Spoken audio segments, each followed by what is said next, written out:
This article or section has been rated D for dwarf. It may include witty humor, not so witty humor, bad humor, in-jokes, and references to the Bay 12 forums. Don't believe everything you read, and if you miss some of the references, don't worry.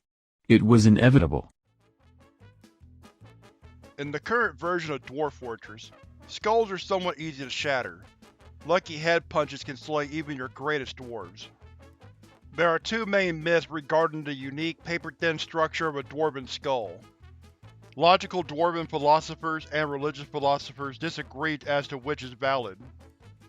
The rational group attributes that the reason a dwarf has such a weak skull is also why the beard is so strong. As dwarves cannot physically sit down, kneel, or lean, they tend to remain mostly upright their entire life. This caused a gradual change throughout the early generations, as gravity brought the skull plating down from their heads into their beards.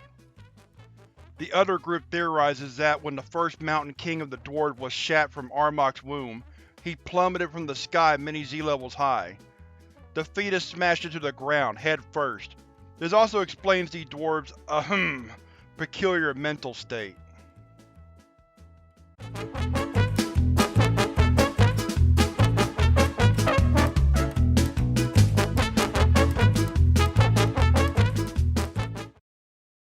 This article or section has been rated D for dwarf.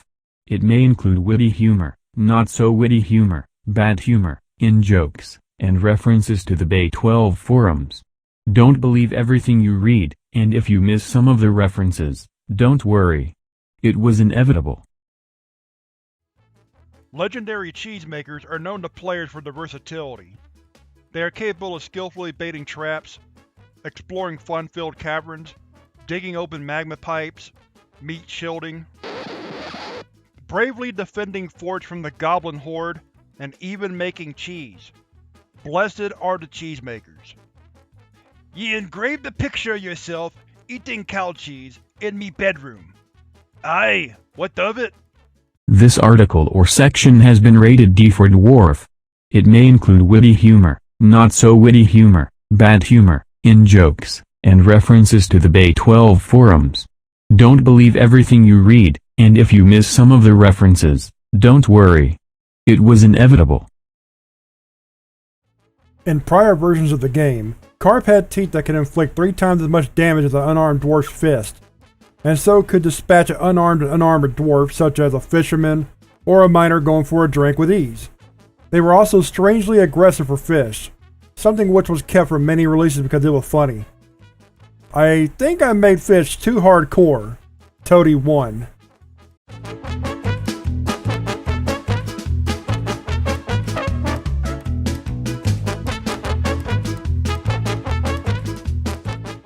This was the beginning of the dwarven obsession with socks. Long ago, socks were plentiful in dwarven kingdoms across the land, and the bearded ones paid little heed to what adorned their feet.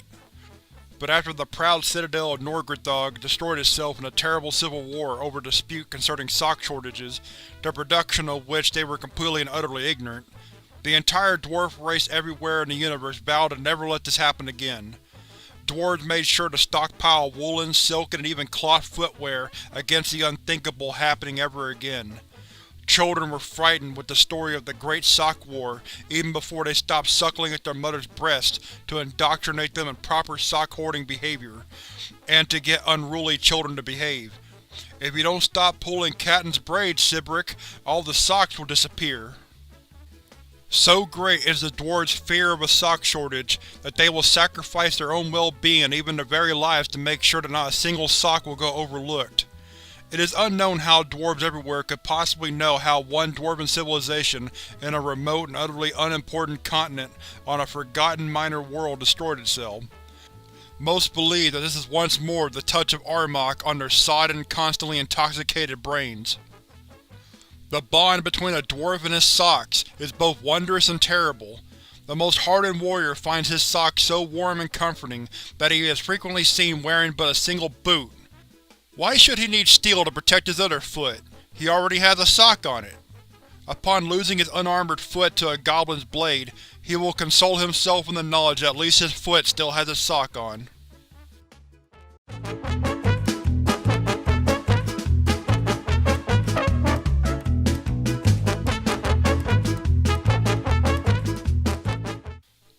the one job that never gets done right. A Goblin Bowmen ambush has arrived on fast-moving elk birds, spotted near your gates by a soon-to-be dead woodcutter. You flail momentarily before grabbing hold of your towel, remembering not to panic. This is what you built a moat for, right? Raise the bridge and all will be well. You set the job order to pull that lever and save the fortress from certain desecration. The bowmen continue on their merry way, perpetrating mass slaughter. The bridge does not go up. What could be the problem? You check your unit list again. What's this? The entire fortress decided to go partying? Your nearest dwarves are on break? Your useless lever-pulling nobles are sleeping? The only guy who's willing to pull the lever is the crutch-walking woodcutter that nearly died in the last ambush? And he's 50 levels down, fresh from hauling ore about? Dwarves are idiots, and will rather party, sleep, drink, haul heavy rocks from place to place, twiddle their thumbs and pick their noses, rather than do the one thing they need to do to save their poor behinds. Dwarf Fortress, conquering dwarven stupidity since 2006.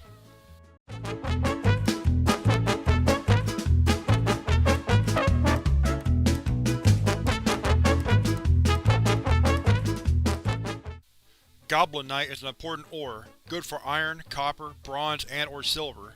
Unlike other ores, Goblin Knight is not restricted to any particular layer, though is most often found on or near the surface. It occurs in small clusters, which can sometimes be dealt with by a solitary dwarf with a pick, and veins in large clusters which require greater effort to excavate and process. The discovery of a large vein of Goblin Knight is cause for celebration, a holiday known as Goblin Christmas.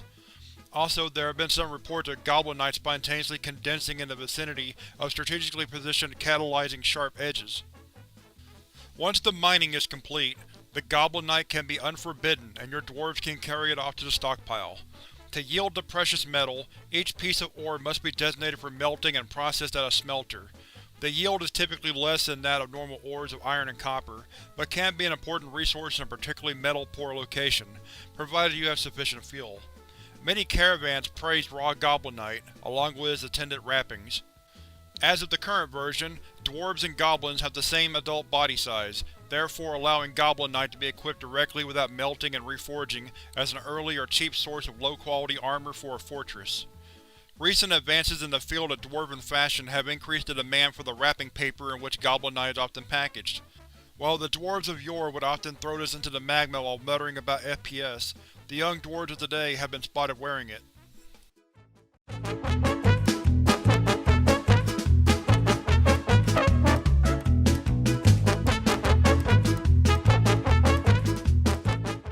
One of the more ludicrous debates in Dwarf Fortress is as to which type of camel is more dangerous, the one-hump or two-hump variety. The technical answer is simple. A weapon will hit a random body part. A one-hump camel has fewer body parts, lacking the second hump, and hence it will be marginally easier to score a lethal hit on a one-hump camel rather than a two-hump variety. Once genetics and breeding and magic get in, however, we can start to see artificial selection for even more dangerous camels. In 2342, the wizard Akhenater Morlavator developed a new race, the dreaded three-humped camel. This quickly set off a cascade of imitators, and it wasn't 2 years later that the four-humped camel was produced.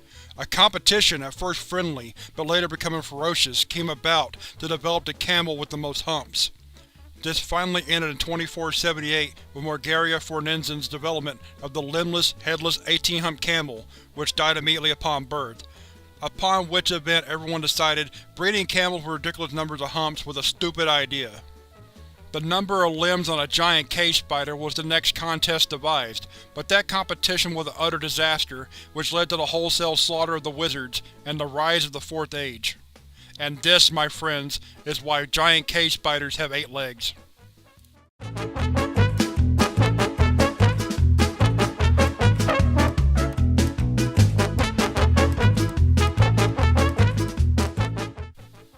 Some things to watch out for when dealing with Batmen. They show a preference for working individually, paired up with a different Birdman of some type or with Nightwings. They are most likely to target the dwarf whose comedian attribute is at the highest level. They are exceptional detectives. Given enough preparation time, they can defeat any foe. Their default identities are a secret. If you turn this off, their chasm will flood your fortress with nobles instead. They can breathe in space. They are vengeance. They are the night. Their parents are dead. Sometimes they form bonds with Robin men. Batmen do not eat nachos. They prefer hot dogs instead. Urus McGordon Jr. Why is he running, Dad? Urus McGordon. Because we have to chase him. He didn't do anything wrong. Because he's the hero our fortress deserves, but not the one it needs right now. So we'll hunt him, because he can take it. Because he's not our hero. He's a silent guardian, a watchful protector, a dark champion. Now you will know why you fear the night.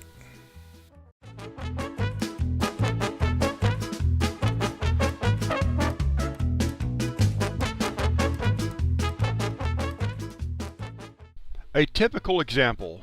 While you're not watching, of course, a fire operator gets hit by a fireball from a fire imp while working at the magma smelter.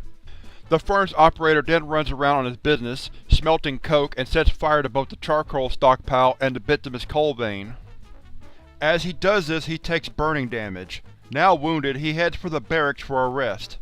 The dwarf dies on the way and his still burning clothes fall to the side. Somehow, let's say you missed the announcement of his death. The game doesn't pause or recenter, so it wouldn't be the first time. A peasant comes and picks up his pigtail shoe and puts it on.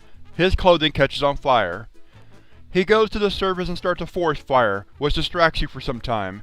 You think the forest fire caught him on fire, not the other way around.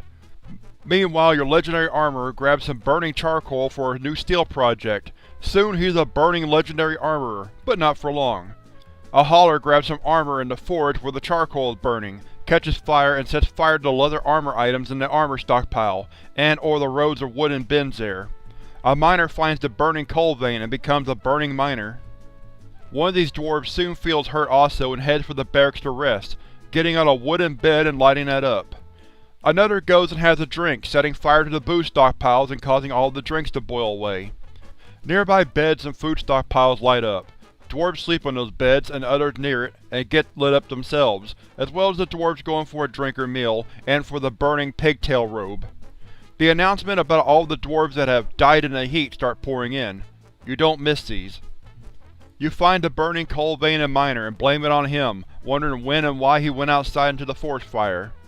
Now a fair portion of the fortress is on fire, but you can't do anything about it and can't see what's happening very well for all the smoke. To save what dwarves you can, you activate them, and so some and go to the burning armor bins to get armored up. Those few who do manage to get out unlit have all lost several friends and loved ones, and a tantrum spiral is now unavoidable. Those few soon go insane and throw themselves into the river in a final ironic act. Wasn't that fun?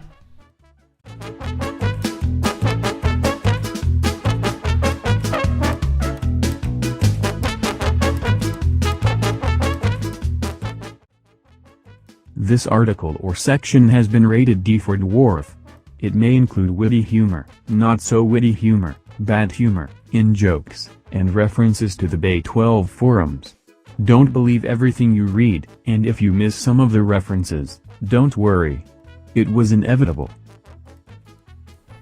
Although Ant-Man do not appear to have any notable writing system, humans frequently attempt to get their signatures, citing them as being some sort of great hero.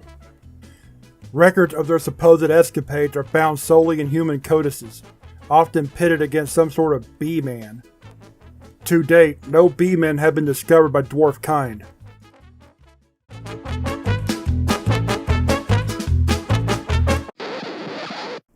I was supposed to read about this kind of Ant-Man, not the Marvel superhero? Jesus Christ.